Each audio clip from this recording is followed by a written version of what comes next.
Cuando hablamos de la oración, bueno, hay muchísimo que hablar desde luego del tema, pero una de las cosas que yo quisiera mencionar es que la oración en la vida del creyente, en nuestra vida, es el medio que Dios ha establecido para interactuar íntimamente con nosotros.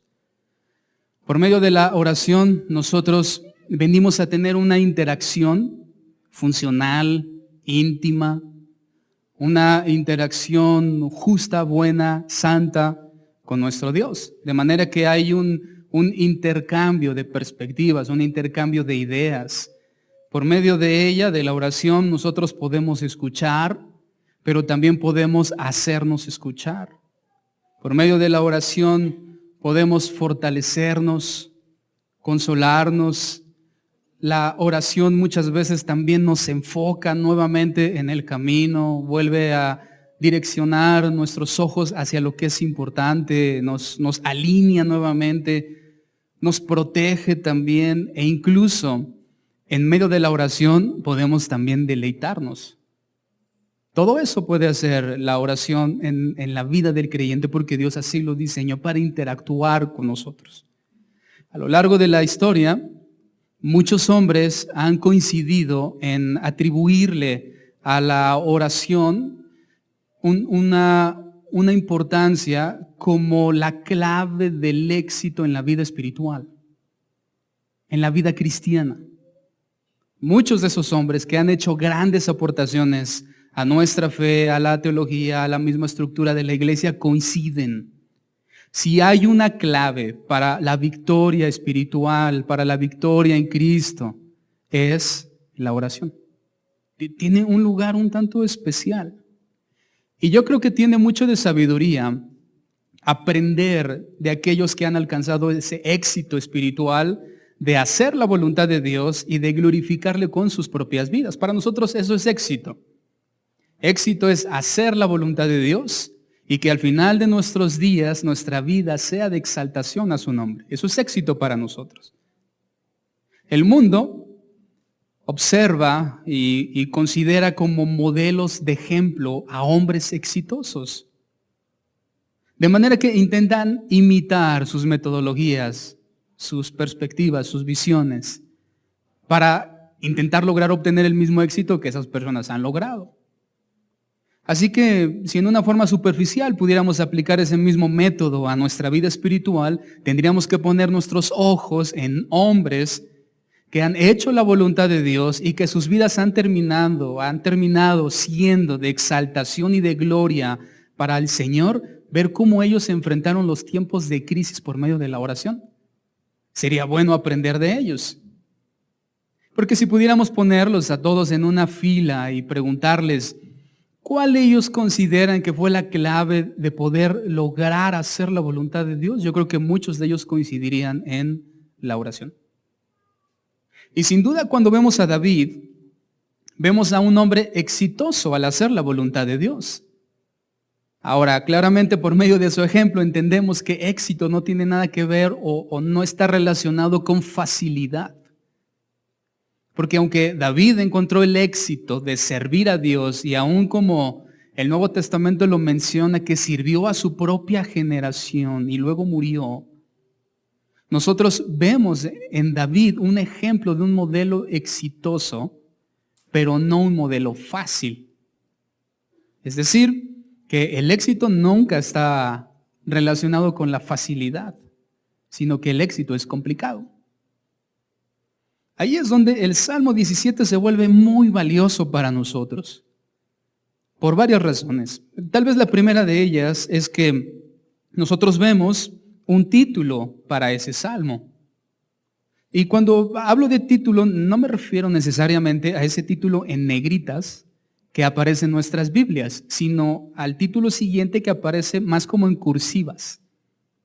Hay una diferencia entre el título en negritas y el título en cursivas. El título en negritas fue algo que se le agregó en la traducción de la Biblia, pero el título en cursivas es algo que el Salmo ya traía.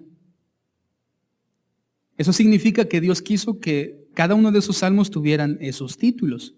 Por ejemplo, si retrocedemos un poco y vemos por ejemplo, el Salmo 12, allí tiene un título que Dios eligió para ese salmo que dice, al músico principal sobre Seminit, Salmo de David.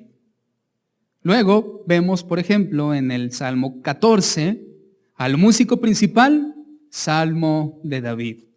En el Salmo 16 tiene como título Mictam de David. Y muchas de esas instrucciones, según lo que la mayoría concuerda, son instrucciones musicales. Muchas de ellas incluso son como una nota específica o un instrumento específico. Alguno incluso dice sobre instrumento de cuerdas, por decir. Algunos títulos son un poco más largos, como el del Salmo 18. Al músico principal, Salmo de David, siervo de Jehová, el cual dirigió a Jehová las palabras de este cántico el día que le libró Jehová de mano de todos sus enemigos y de mano de Saúl. Entonces dijo, eso es el título que Dios eligió para ese salmo. ¿Qué de importante tiene nuestro título del Salmo 17, que dice oración de David? ¿Sabes que en todos los salmos son alrededor de 5 salmos los que únicamente tienen ese título, oración de David? Y en nuestro estudio cronológico de todos los salmos, esta es la primera vez que nos encontramos más que con un cántico, con una oración. La mayoría de los otros que hemos estudiado dicen salmo de, es decir, es un cántico. Pero cuando vemos el Salmo 17 de manera esencial, no es un salmo, es una oración. Los otros 16 que hemos estudiado son canciones en sí mismas, en su esencia, en su naturaleza. Pero este Salmo 17 no, este Salmo 17 es diferente. Este Salmo 17 no es una canción, es una oración que va acompañada de música. Por lo tanto, cuando nosotros acabamos hace un momento de leer todo el Salmo 17, lo que estamos leyendo es una oración que David hizo en un momento específico de su vida, en un tiempo de crisis. Hay distintas oraciones que nosotros podemos hacer dependiendo del momento en el cual nos encontremos. Nosotros podemos orar incluso cuando estamos gozosos y damos una oración de gracias. Pero también oramos en tiempos de crisis donde reflejamos el clamor y una petición en base al tiempo que estamos enfrentando. Así que sería bueno para nosotros, muy útil, poder ver, comprender y también aprender cómo un hombre exitoso, según la voluntad de Dios y la glorificación del nombre de Dios en su vida, nos muestra cómo él oraba en tiempos de crisis. Así que de ese modelo de oración nosotros también podemos aprender muchísimo. Aprender cómo reaccionar, cómo acercarnos a Dios, cómo orar en tiempos difíciles. Ahora, si pudiéramos verlo en una estadística, creo que estadísticamente vamos a usar más la oración en tiempos difíciles que la oración de gratitud en momentos de gozo. Así que hay mucho que aprender de David en este salmo. Cómo usar la oración para sobreponerse a cualquier circunstancia es una lección muy valiosa de alguien que salió exitoso de muchas situaciones como esa. Así que si tú quieres alcanzar el éxito en tu vida espiritual, en tu vida cristiana, que es hacer la voluntad de Dios y que el nombre del Señor sea glorificado en tu vida, entonces este salmo es para ti. Este salmo es para mí, porque enfrentaremos momentos de crisis en nuestra vida. Amén.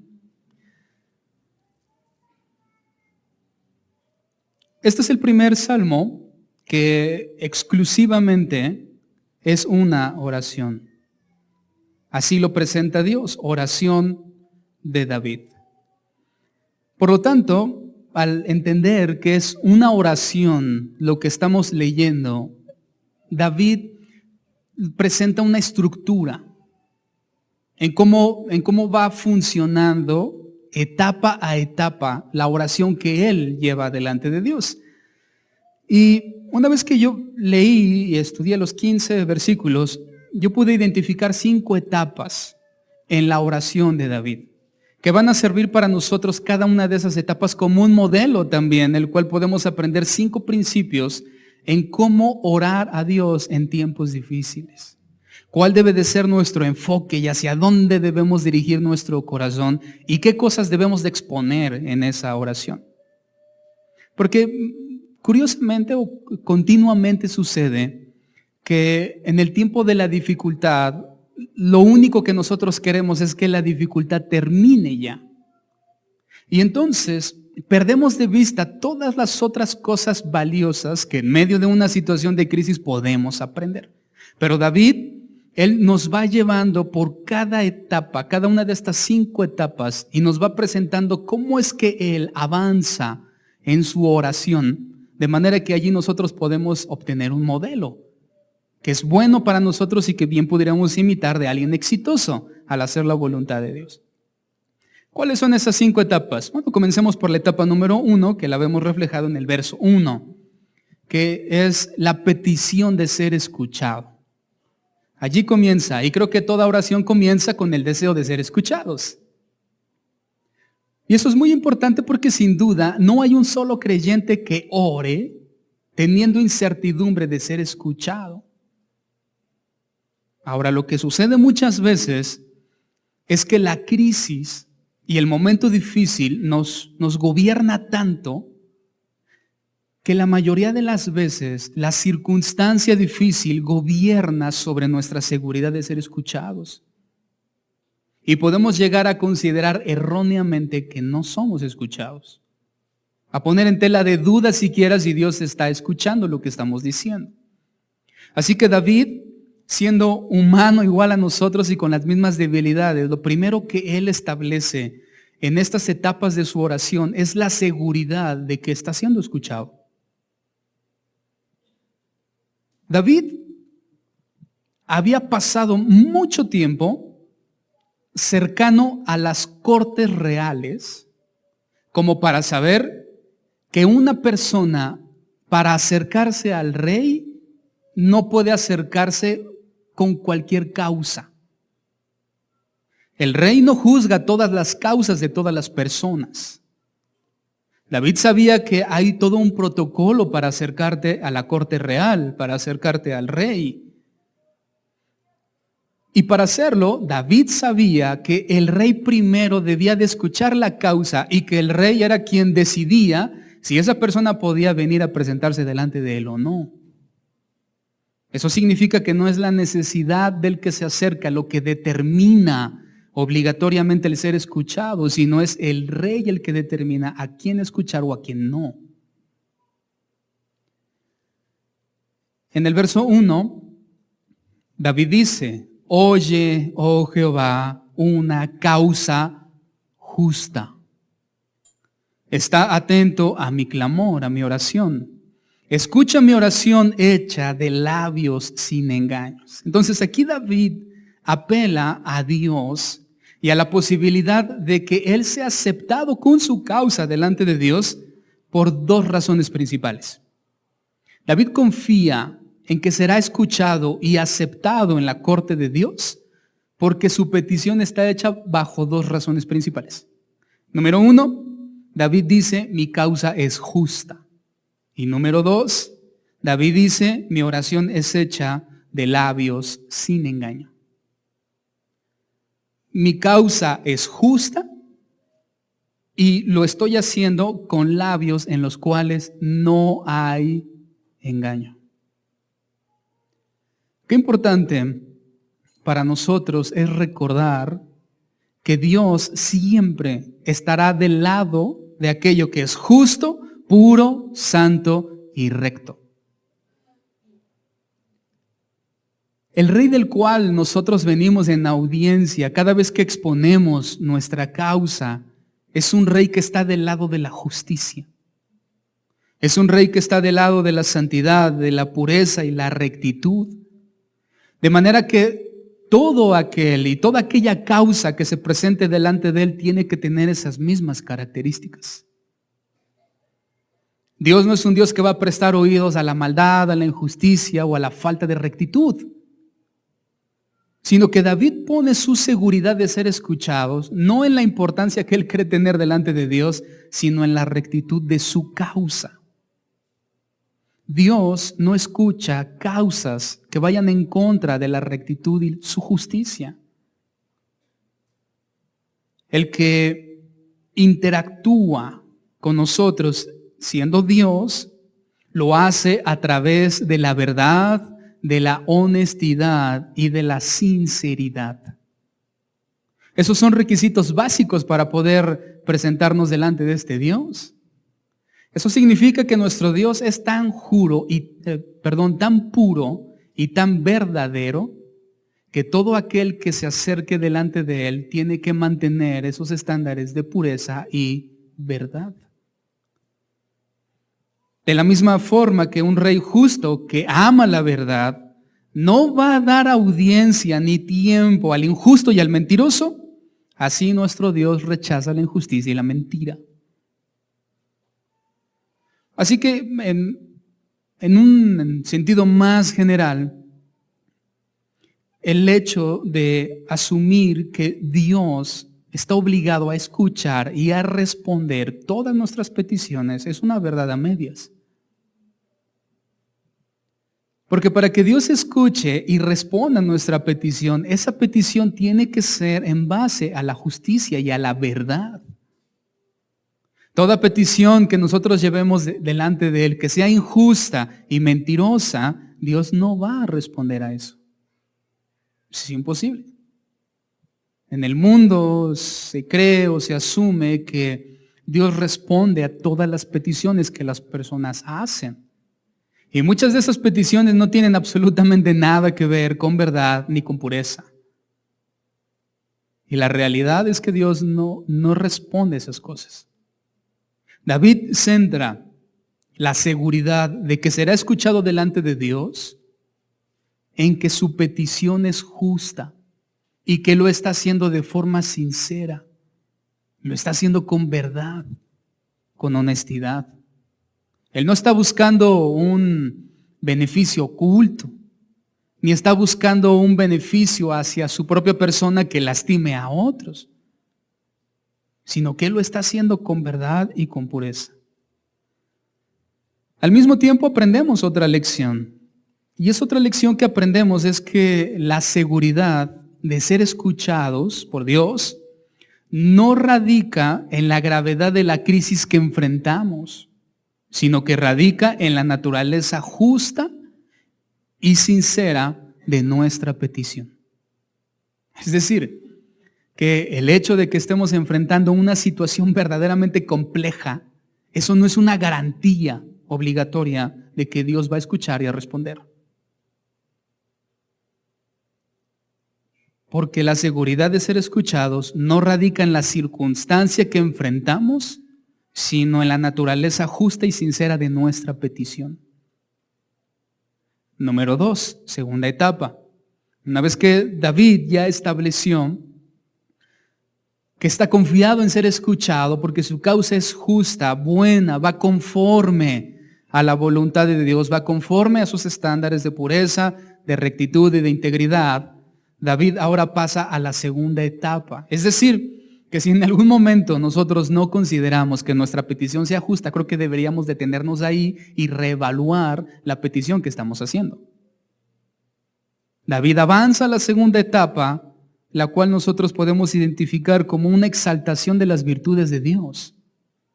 Primero, David se asegura que su petición no ofenda a la realeza de Dios, que sea conforme a la dignidad de Dios. Y número 2, después David se asegura que en su petición él esté exaltando a Dios. El versículo número 2, David dice: de tu presencia proceda mi vindicación, vean tus ojos la rectitud. Hay una gran diferencia entre la adulación y la exaltación.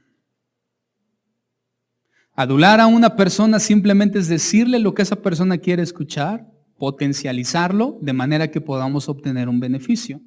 La exaltación no es otra cosa que la realidad de la mención y la exaltación de las virtudes de esa persona. Entonces, cuando una persona quiere adular a otra, simplemente le dice cosas bonitas que no necesariamente son ciertas. O que no necesariamente la persona que las está diciendo las cree. Sino simplemente lo está haciendo para agradar al oído de quien escucha y que por medio de eso pueda obtener un beneficio. Así que tú cuídate de los aduladores. Señoritas, cuídense de los aduladores, que únicamente dicen lo que nosotros queremos escuchar, no importa que no sea cierto. Pero cuando hablamos de exaltación, y sobre todo de exaltación de las virtudes de Dios, hablamos de el levantamiento de virtudes que son verdaderas en Dios. Allí ya no hay adulación. No hay adulación, número uno, porque son verdades las virtudes que estoy resaltando. Número dos, porque yo también creo que esas virtudes son exaltadas en Dios. Entonces allí ya no hay una adulación a Dios, sino una exaltación de sus virtudes. Ahora, allí, en tiempos de crisis, nosotros debemos de cuidar que nuestro corazón, en lugar de exaltar las virtudes de Dios, no esté adulando a Dios únicamente para obtener algo que queremos, sino que lo que estemos exaltando de Dios sea algo que creemos en nuestro corazón y algo de lo cual estamos completamente seguros de que Dios es así. Entonces, antes de exponer su petición, David reconoce la importancia de la voluntad justa de Dios. Ese versículo 2, en otra versión, dice algo similar a esto. Tú decidirás qué es lo justo para mí. Solo tú puedes ver la verdad. Tú decidirás lo que es justo para mí. Solo tú puedes ver la verdad. David está diciendo algo como, Señor, tú sabes qué es mejor para mí en este tiempo de crisis. Tú puedes ver lo que va a ser mejor y de más provecho para mí. Por lo tanto, yo confío en lo que tú hayas decidido para mí. Y eso incluye que el tiempo de crisis termine o que el tiempo de crisis se prolongue o incluso se intensifique. Ahora, si algo es cierto para nosotros como creyentes es que confiamos en la voluntad de Dios. ¿Cuántos aquí confían en su voluntad? Y muchas veces le decimos a Dios, Señor, confiamos en que tu voluntad para mí en este tiempo tan difícil será lo mejor para mí. Pero a veces en nuestro corazón lo único que estamos haciendo es adulando. Es decir, yo estoy confiando en que tu voluntad para mí será lo mejor, pero en el fondo yo estoy seguro que esa voluntad es que este tiempo termine y muchas veces no es así. Como si quisiéramos decirle a Dios lo que Él espera escuchar de nosotros y mediante eso Él va a cambiar. Como si el decirle a Dios, Señor, si tú quieres que pase de mí esta copa, Dios va a decir, ay, ¿cómo confías en mí? Ok, la copa va a pasar, y eso no es cierto. Eso no va a pasar así. Sino que la exaltación de sus virtudes no está relacionado con el resultado de su acción sobre nuestra vida. Nunca debe de estar condicionado. Tú no puedes exaltar las virtudes de Dios relacionando o condicionando esa exaltación al resultado final. No tiene nada que ver. Y eso es lo que David está expresando aquí. David le está diciendo a Dios, Señor, no tiene nada que ver lo que al final tú termines haciendo conmigo. Simplemente yo confío en que tú decidirás lo que es más justo para mí y que solo tú puedes juzgar con verdad. David está diciendo, ni siquiera yo puedo juzgar con verdad lo que me está pasando. Aunque el deseo de David seguramente, como seguramente pasa también con nosotros, su deseo era ver finalizada la crisis, confiaba en que la terminación o la prolongación de la situación sería lo mejor y lo más justo para él. Y eso es muy importante para nosotros, hermanos, en medio de la oración. Que cuando nosotros oramos y confiamos en su voluntad y en su verdad sobre la situación que enfrentamos, haya una verdadera confianza en que lo que Él terminará haciendo al final con nosotros va a ser lo más justo y lo mejor y más provechoso para nuestra vida. No solamente en palabras de adulación, sino algo que verdaderamente creemos en nuestro corazón.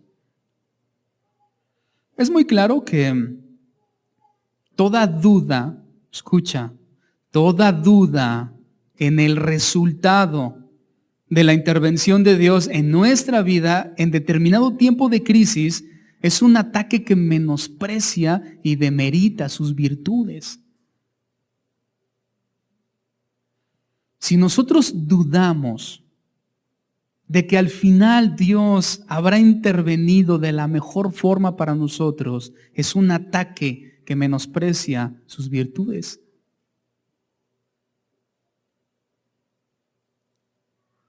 Terminar concluyendo que Dios no actuó como yo esperaba, o sentirme en cierto grado ridículamente defraudado por la intervención de Dios en mi vida, es un ataque a sus virtudes. No podemos acudir a Él dudando de que su intervención nos dejará satisfechos. No podemos acudir a Dios dudando del resultado. No podemos acudir a Él confiando en que hará lo que nosotros queremos, sino que tenemos que confiar en sus virtudes, que dará como resultado una intervención lo mejor y lo más justa y más provechosa para nosotros. Si no estamos seguros de eso, creo que deberíamos detenernos aquí en nuestra oración y reflexionar en este sentido antes de avanzar y cometer un error del cual podamos arrepentirnos después. De decir cosas de las cuales podemos arrepentirnos. Entonces, en cada una de las etapas, David nos presenta una oportunidad para reflexionar acerca de cómo nos estamos acercando a Dios y no perder de vista que en medio de la oración lo más importante no soy yo, no es mi circunstancia, sigue siendo Dios. Porque Él ha diseñado la oración como un medio de interacción. Él no diseñó la oración como una opción para resolver los conflictos, sino para interactuar con Él. Entonces nunca perdamos de vista, a pesar de lo grande que es la crisis o a pesar de lo mal que nos sintamos, que lo importante en la oración no somos nosotros, no es la crisis, sigue siendo Dios. Número 3 o etapa 3. David ya está seguro que su causa es justa delante de Dios. Él está completamente seguro que la petición que le está llevando delante de Dios es conforme a Dios.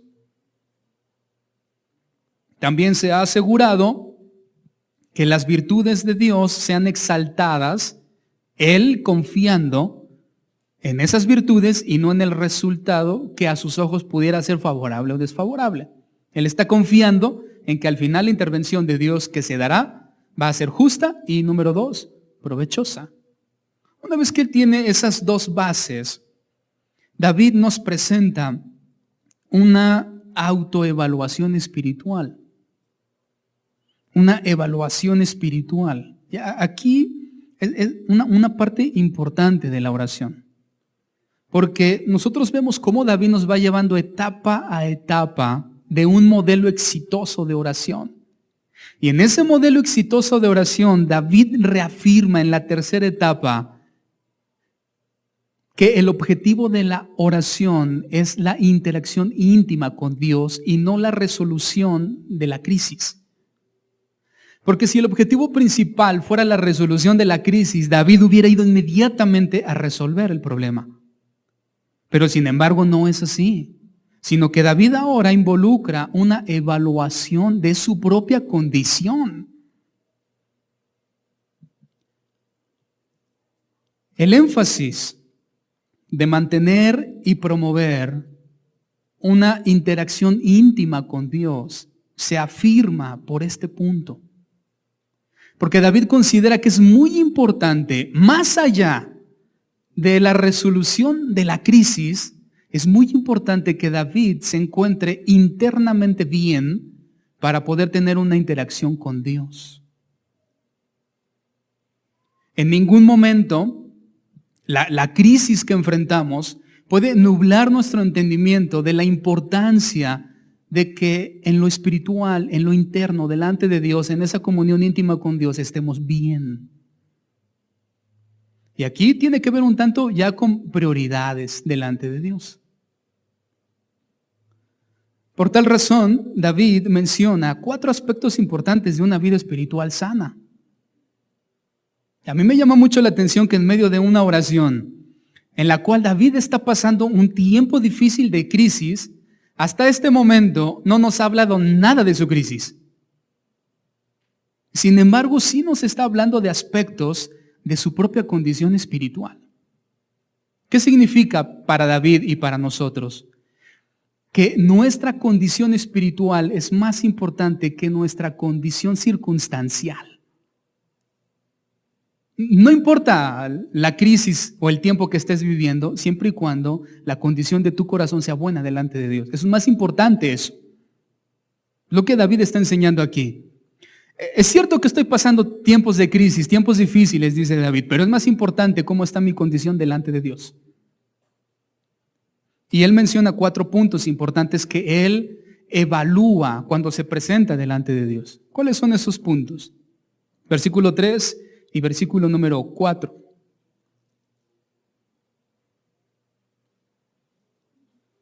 Tú has, número 1, probado mi corazón. Me has visitado de noche, me has puesto a prueba. Número 2, nada inicuo hallaste. He resuelto que mi boca no haga transgresión. Número 3. En cuanto a las obras humanas, número 4, por la palabra de tus labios yo me he guardado de la senda de los violentos. 4 aspectos que David está considerando importante. Número 1, su corazón. Número 2, su moral. Número 3, su boca. Y número 4, su conducta. David dice, mira, antes de que hablemos de mi crisis, hablemos de mi condición. Porque el objetivo de la oración es interacción con Dios, no resolución de crisis. Por lo tanto, la resolución de la crisis puede esperar. Ahora lo importante es cómo está mi vida delante de Dios. David evalúa entonces delante del Señor su corazón, luego evalúa su moral, luego evalúa lo que está saliendo de sus labios y finalmente evalúa su conducta. Es imposible que con fallas graves en alguno de estos 4 aspectos nosotros podamos avanzar en el proceso de la oración. Si nosotros llegamos a este punto de autoevaluación y encontramos fallas graves en nuestra moral, en nuestros labios, en nuestra conducta o en nuestro corazón, David nos enseña, espera, detente aquí. Arregla primero esto. Olvídate de la crisis, es más importante esto. Olvídate de lo que estás pasando, olvídate de lo que estás sufriendo, es más importante esto. Que estos 4 aspectos vitales en la vida de un creyente estén bien antes de que tú puedas avanzar. Y es una manera en cómo se resuelve una crisis. En una sala de urgencias, los médicos clasifican por la peligrosidad el estado físico de las personas que llegan. En algunos casos incluso les asignan colores. Entonces una persona llega a una sala de urgencias con un brazo roto y se evalúa cuánto de su integridad y su vida está en riesgo y se le asigna un color. Después llega otra persona con 5 segundos de diferencia, pero esa persona llega después de haberse cercenado un brazo en un accidente. Se evalúa la integridad de su vida y se le asigna un color. Y así sucesivamente. Una vez que las personas que están en sala de urgencia, bueno, al menos así debería de ser, no sé cómo lo hagan, ¿no? Pero se comienza a darle prioridad al que está en código rojo. Porque no es lo mismo el que se rompió el brazo que el que perdió el brazo. Sin embargo, los dos demandan la misma atención. El que tiene el brazo roto dice, me duele el brazo, quiero que me lo arreglen. Y el que ha perdido el brazo dice, oigan, si no me hacen algo voy a morir. Prioridades. Cuando nosotros vamos delante de Dios, tu corazón, tu moral, tu boca y tu conducta es código rojo. Tu circunstancia tiene otro color. Pero estas cosas son código rojo. Y lo primero que Dios quiere evaluar en nosotros, en medio de ese tiempo de oración, que tiene como objetivo la interacción, es estas 4 cosas. Porque si nosotros fallamos en estas 4 cosas que son código rojo, no importa ya todo lo demás. Es como darle prioridad a ir a la peluquería en lugar de ir a que te arreglen el brazo que perdiste. Sería igual de ilógico que estando en una sala de urgencia tú prefieras, espera, voy a la estética, quiero un corte de cabello y luego vuelvo porque creo que no estoy presentable.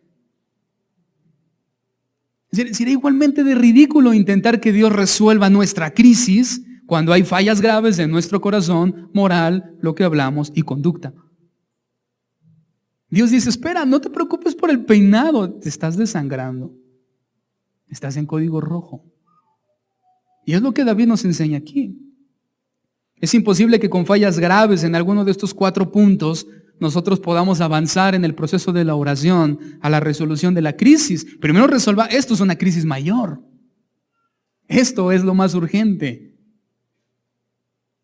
Porque nuestra condición interna está por encima en prioridad y en importancia delante de Dios de la circunstancia externa que estamos enfrentando. Y eso muchas veces no lo entendemos nosotros, pero Dios lo entiende. Y aunque tú quieras la resolución de la crisis, Dios quiere arreglar tu moral y tu corazón o tu conducta. Y gracias al Señor que Él es el médico y no nosotros. Porque entonces tendríamos un peinado muy bonito, pero muertos. Es decir, que un corazón que se ha desviado demanda mayor interés que la aflicción del día a día. Es obvio. Una moral deficiente demanda mayor interés que aquel enemigo que está a mi acecho o que una enfermedad física. Eso es más importante. David sabía que antes de que Dios intervenga externamente, Él va a intervenir internamente. Dios va a querer primero arreglar lo de dentro antes de querer arreglar lo que está afuera. Ahora, en el caso de David, en él no había una falla en estos 4 aspectos vitales. Porque David mismo se autoevalúa y él determina, tú has probado mi corazón, es decir, mi corazón está bien. Me has visitado de noche, me has puesto a prueba y nada inicuo hallaste, es decir, mi moral es correcta. Yo he resuelto que mi boca no haga transgresión, lo que yo digo es correcto también. Y en cuanto a las obras humanas, la conducta del mundo, por la palabra de tus labios, es decir, por tus mandamientos, yo me he guardado de caminar en la senda de ellos. David estaba bien en las 4 cosas, pero sucede que en muchas de las ocasiones, cuando nosotros vamos delante de Dios, no estamos bien en las 4. ¿Qué debemos de hacer? Bueno, en el momento que en esa autoevaluación identifiquemos falla en nosotros en alguna de esas 4 áreas, el arrepentimiento es el antídoto que me va a permitir seguir adelante. Yo no puedo seguir adelante si no me arrepiento de la falla en esos 4 aspectos o 4 áreas. Si seguimos adelante teniendo falla en esos aspectos, no vamos a encontrar una resolución satisfactoria para nuestra crisis. Porque para Dios es prioritario nuestro corazón. La crisis que enfrentamos no puede desviarnos ni distraernos del objetivo prioritario de la oración, que es tener una interacción íntima con Dios. La crisis va a seguir, pero la oración nos lleva a interactuar con Dios. Por lo tanto, una autoevaluación constante, continua, intensa de estos 4 aspectos es vital para la resolución de nuestra crisis o para el sostenimiento en ella. Un creyente que busca la resolución de su crisis, pero omite la autoevaluación, no será un creyente exitosamente funcional. Va a fallar. No lo va a lograr, no lo va a conseguir. Etapa número 4, penúltima, la petición. Es decir, David ya estaba seguro que su causa era justa, ya había exaltado y confiado en las virtudes de Dios, de que sin importar la resolución o el resultado de su crisis, él confiaba en el Señor y su vida espiritual estaba sana, estaba bien.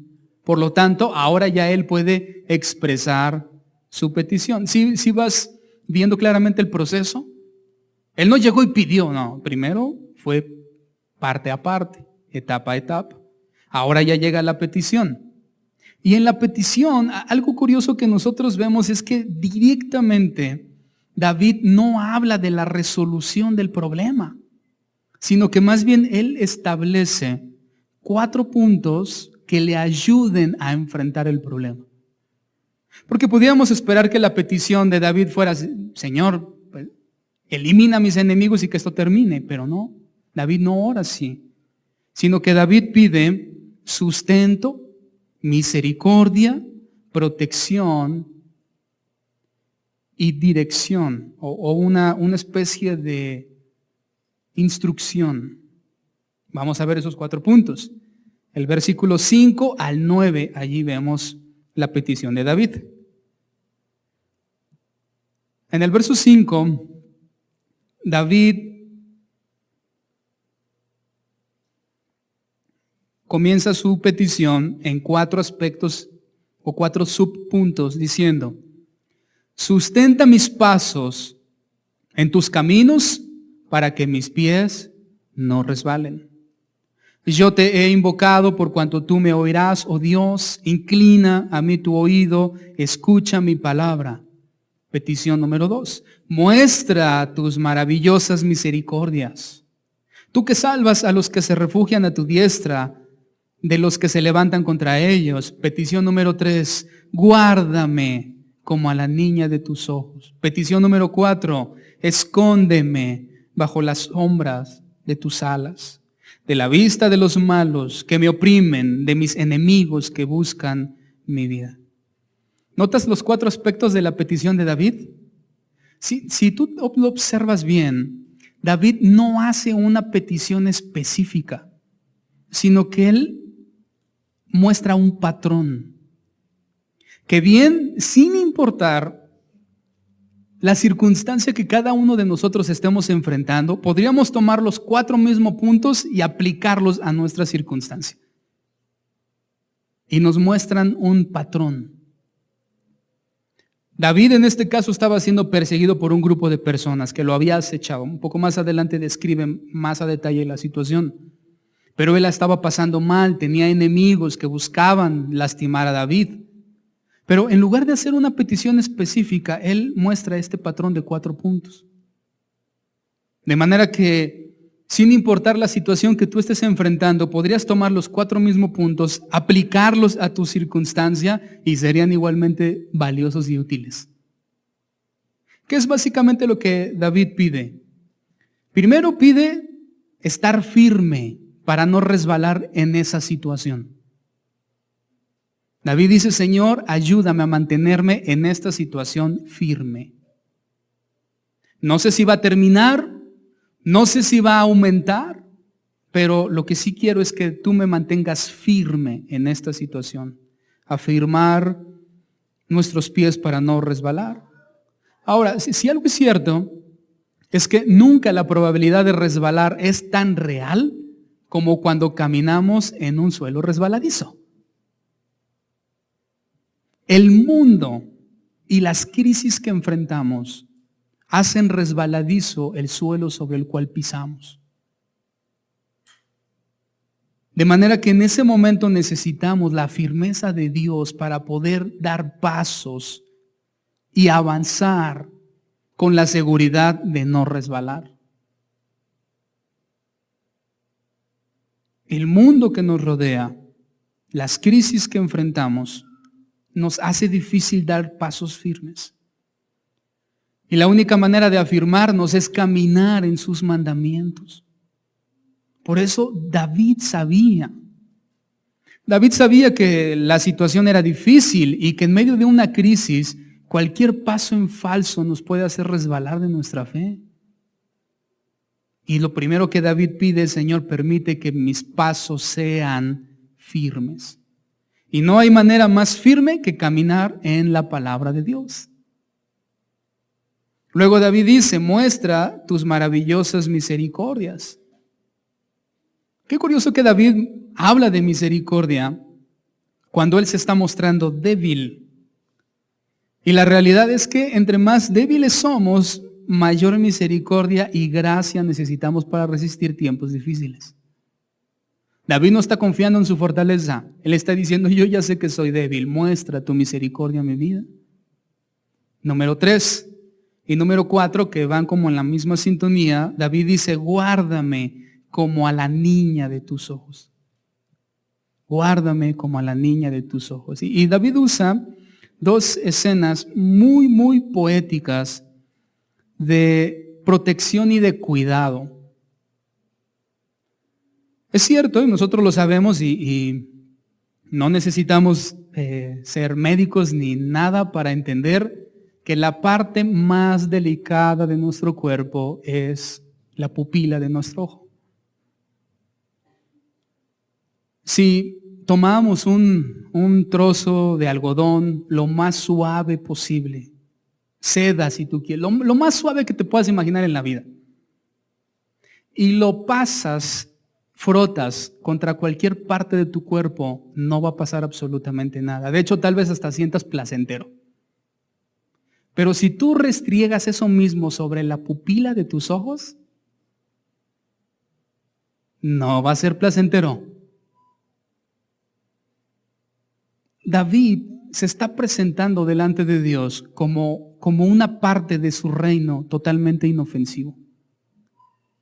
David le está diciendo a Dios, Señor, yo soy totalmente débil. Soy totalmente vulnerable. No soy para nada resistente ni fuerte.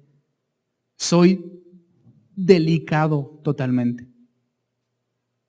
Estoy indefenso.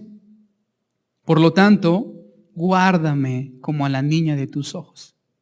Y si algo nosotros entendemos que demanda protección para nuestra vida, son nuestros ojos. Y David apela a Dios, Señor, guárdame como cualquier persona protege sus ojos. Que nada lo dañe, que nada se acerque, que nada lo toque. David está apelando en debilidad a Dios. Escóndeme bajo tus alas o bajo la sombra de tus alas. Y es una de las escenas, creo que más hermosas en los Salmos, que después incluso Cristo también trae nuevamente a memoria, aunque en una mala acción del pueblo de Israel, porque cuando Cristo ve la rebelión de Israel a la predicación del Evangelio, Cristo dice, ¿cuántas veces quise, como la gallina que proteja sus polluelos, cubrirte debajo de mis alas, y tú no quisiste? Ahí vemos el ejemplo erróneo. El ejemplo erróneo en la respuesta del hombre al cuidado que Dios quería tener con ellos. Pero lo que sigue intacto es el cuidado de Dios sobre el hombre.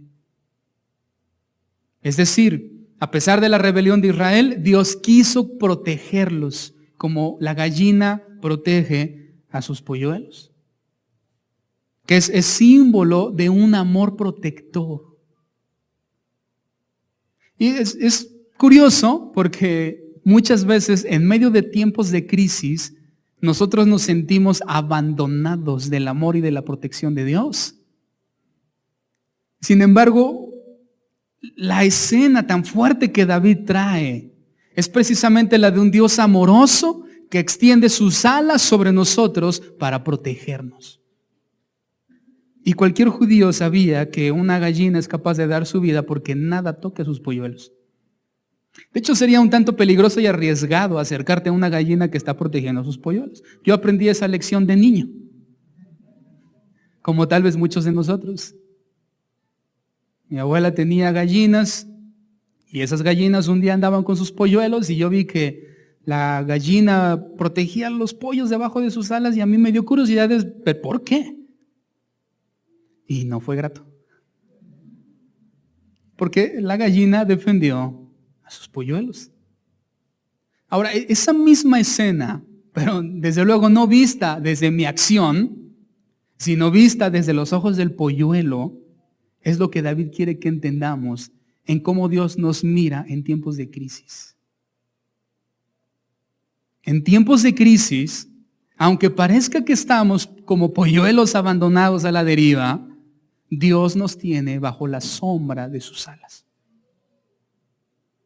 Y todo va a estar bien, hermanos. Todo. Pastor, pero nada está bien a tus ojos. Pero a los ojos de Dios todo está bajo control.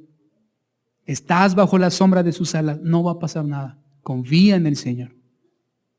Y esas son las peticiones que David hace.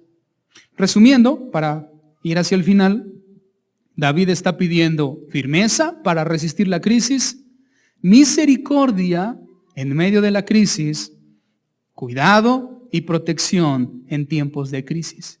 Y curiosamente ninguna de esas imágenes tiene que ver con la resolución como tal de la crisis, sino con el sostenimiento que Dios promete en medio de esos tiempos.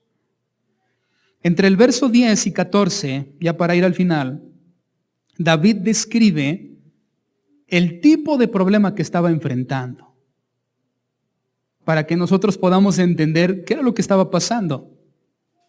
Y allí describe también un poco a grandes rasgos la condición de los hombres que estaban persiguiendo a David. Y él comienza diciendo en el verso 10 al 14, envueltos están con su grosura. Aquí grosura es la parte de grasa que recubre a un órgano. David está diciendo que la referencia es a un corazón insensible, un corazón grasiento, que no siente. Entonces David dice, aquellos hombres son insensibles de corazón, con su boca hablan arrogantemente, han cercado nuestros pasos, es decir, nos han rodeado, tienen puestos sus ojos para acecharnos por tierra. Son como león que desea hacer presa y como leoncillo que está en su escondite. Levántate, oh Jehová, sal a su encuentro, póstrales, libra mi alma de los malos con tu espada, de los hombres con tu mano, oh Jehová, de los hombres mundanos, cuya porción la tienen en esta vida y cuyo vientre está lleno de tu tesoro. Sacian a sus hijos y aún sobra para sus pequeñuelos. La escena que David nos describe es difícil, porque él está describiendo a un grupo de personas que son totalmente inconversos, totalmente paganos, mundanos, como David los menciona o los describe, pero no solamente son totalmente mundanos, sino que además les va totalmente bien. Porque creo que no sería tan difícil para nosotros si son mundanos y les va peor que nosotros. Pero en este caso no es así, sino que David nos está presentando a hombres mundanos que estaban en una mejor circunstancia que él. Porque David termina describiéndolos, cuyo vientre está tu tesoro, es decir, tienen en abundancia y aún sacian a sus hijos y aún sobra para sus pequeñuelos. David describe a estos hombres como insensibles, soberbios, leones hambrientos, al acecho, que viven en abundancia para saciar sus deleites y los de sus hijos también. Es difícil pelear o enfrentar a un grupo de personas así.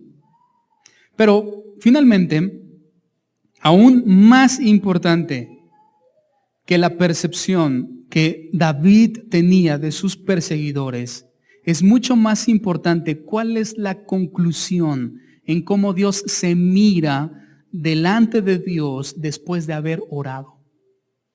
Y esto es importantísimo en la oración. Porque si la oración tiene como objetivo la interacción con Dios, y la interacción en una intimidad con Dios trae transformación, eso significa que una oración adecuada y una oración exitosa no es aquella que encuentra la resolución de la circunstancia, sino aquella que me modifica y me transforma. Aquella que me hace aprender, aquella que me hace diferente a como yo entré en esa oración. La oración exitosa es la que me enseña. ¿Qué fue lo que aprendió David? Y eso es la última parte de esta oración. Toda oración no termina con una petición, sino con una conclusión producto del aprendizaje. Cuando yo termino de orar, una oración exitosa es aquella que me deja un aprendizaje, que me enseña algo de Dios, que me enseña algo de mí, que me revela una verdad que no había entendido. Esa es una oración exitosa. No la que resuelve la crisis, sino la que me enseña, de la que aprendo, la que transforma. ¿Qué aprendió David en esta situación? ¿O qué aprendemos nosotros cada vez que acudimos a Dios en oración? Verso 15, terminamos. En cuanto a mí, no tiene que ver con la crisis, no tiene que ver con aquellos que le estaban haciendo daño a David, tiene que ver, David dice, lo que yo aprendo de esto, lo que yo obtengo de todo esto, es que veré tu rostro en justicia y estaré satisfecho cuando despierte a tu semejanza. Wow. Mira, lo que David está diciendo, mi recompensa es ver tu rostro y mi mayor satisfacción será despertarme siendo semejante a ti. ¿Qué tiene que ver eso con la crisis que él estaba enfrentando? Tiene que ver nada.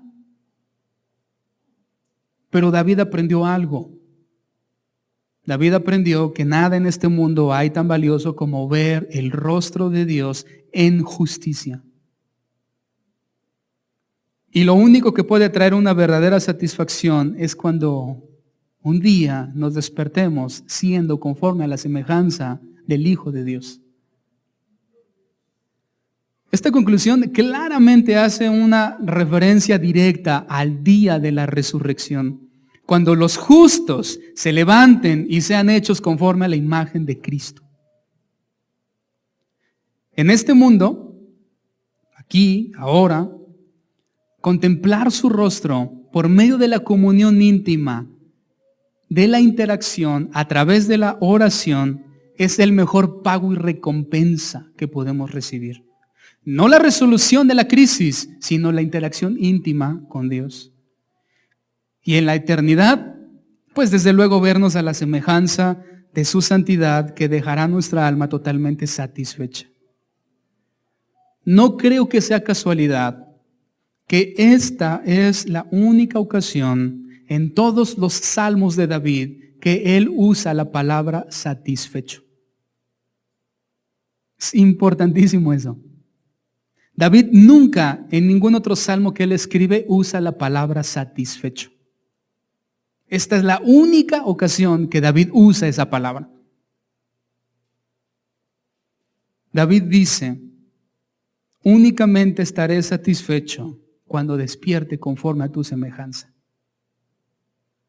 Y eso nos da una gran lección también, que nos muestra que en este mundo no existe una satisfacción que se compare a este tipo de satisfacción. Y que si nosotros podemos y debemos poner nuestros ojos en un objetivo, sea que el día que Cristo vuelva y nos despierte a una vida nueva, seamos semejantes a Él. Eso va a ser total e inmensa y eternamente satisfactorio para cualquiera de nosotros. Y es justamente allí donde David puso sus ojos en tiempos de crisis. Así que sería bueno para nosotros en tiempos de crisis poner nuestros ojos en la satisfacción de la resurrección, de ser hechos y despertarnos conforme a la imagen de su Hijo Jesucristo.